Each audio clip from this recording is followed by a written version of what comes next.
Bonjour à tous et bienvenue sur ma chaîne. Aujourd'hui on se retrouve pour une petite vidéo balcon et rebord de fenêtre. Nous allons voir s'il faut arroser les plantes en pot lorsqu'il pleut. Alors bien entendu je parle des plantes qui sont en extérieur et qui sont à la merci des intempéries, c'est-à-dire sur lesquelles il peut pleuvoir. Cela me paraît important d'aborder le sujet puisque je trouve que cela fait partie des erreurs de débutants qu'on peut tous commettre et que j'ai moi-même commises lorsque j'ai commencé à faire des plantations sur le balcon. On a une plante en pot, il pleut, on se dit c'est bon, on l'a arrosée. Mais en réalité, c'est suffisant ou pas? On va en parler tout de suite.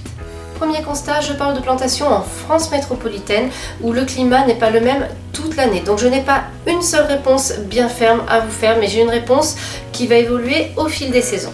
On va commencer par les saisons qui me font le plus rêver de manière générale, là où je passe le plus de temps sur le balcon, c'est le printemps et l'été. Alors à ce moment-là, oui, je vous conseille d'arroser vos plantes en pot lorsqu'il pleut. C'est très important et pour plusieurs raisons. La première étant que, suivant la forme de la plante et son feuillage, lorsqu'il pleut, il n'y a pas forcément tant d'eau que ça qui atteint le substrat. Regardez ma jardinière de Viola cornuta. Il y a tellement de petites feuilles que, en général, lorsqu'il pleut, l'eau glisse de feuille en feuille et finalement, elle n'atterrit pas forcément dans la jardinière, mais plus souvent à côté. Et en fin de compte, on se retrouve avec un substrat qui n'est pas si mouillé que ça. Et souvent, c'est largement insuffisant. En pleine terre, le principe est le même. Le feuillage de la plante peut protéger la terre qui est juste en dessous, mais en fin de compte, il pleut à côté et par capillarité, c'est toute la terre en profondeur qui devient humide. Donc dans ce cas-là, la plante peut toujours trouver à boire, le substrat finit par s'humidifier. Mais dans une jardinière en pot, la superficie est limitée et bien souvent, toute la surface du substrat peut être à l'abri. La deuxième raison pour laquelle je vous conseille vivement d'arroser vos plantes en pot, même s'il pleut, c'est que la plante qui est en pot n'a pas la possibilité d'aller chercher de l'humidité en profondeur comme le fait une plante en pleine terre qui va toujours finalement trouver de l'humidité en profondeur, bon, sauf en cas d'énormes sécheresses, de sécheresses qui durent très longtemps, mais en tout cas en général les plantes en pleine terre peuvent aller chercher de l'humidité là où la plante en pot est limitée. Ses racines n'iront pas plus bas que le pot, pas plus sur les côtés que le pot et en fin de compte, s'il n'y a pas d'eau, si le substrat n'est pas humide dans le pot, elle ne peut pas aller chercher de l'humidité plus loin. Donc à retenir, les ressources en eau d'une plante en pot sont limitées.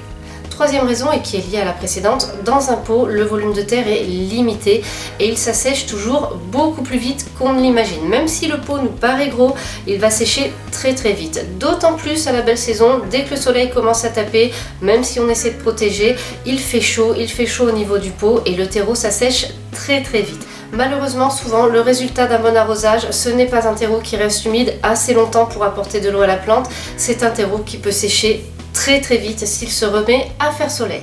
On va maintenant passer à la partie de la vidéo où je module ma réponse. Alors, imaginez vous habitez dans une région où il n'y a pas vraiment d'hiver, il n'y a pas de gelée ou très peu, il peut y avoir souvent du vent qui va assécher le terreau, il va faire soleil, donc les plantes n'entrent pas forcément en repos, elles peuvent avoir besoin d'arrosage et on se trouve toujours dans ce système en fait du substrat qui se dessèche moins vite qu'en été, mais s'il ne pleut pas plus souvent et s'il ne s'humidifie pas assez, dans ce cas-là, ce ne sera pas forcément suffisant pour couvrir les besoins en eau de la plante. Dans ce cas-là, continuez d'arroser un petit peu vos plantes et surtout à l'écart des gelées parce que même si vous en avez très peu, il suffit d'une gelée juste après avoir arrosé pour faire des dégâts irréversibles sur les racines des plantes. En revanche, si vous avez comme moi une saison hivernale assez marquée avec du froid, des épisodes de gel qui peuvent durer plusieurs jours de suite ou alors des gelées très fortes, dans ce cas-là déjà on évite d'arroser, hein, on laisse faire la nature, on n'en rajoute pas et surtout s'il pleut assez souvent, même si les températures sont clémentes, il peut pleuvoir assez souvent pour que les coupelles se remplissent. Dans ce cas-là, croyez-moi, le substrat est largement assez humide. Et je vous conseille dans ce cas-là d'ailleurs d'enlever les coupelles pour éviter que l'eau n'imbibe en permanence les billes de drainage ou le substrat et ne vienne à faire pourrir les racines, voire à poser problème en cas de gelée. Donc pour conclure, globalement, j'aurais tendance à vous dire à la belle saison, arrosez en plus des pluies et à la mauvaise saison, n'arrosez pas, voire enlevez vos coupelles.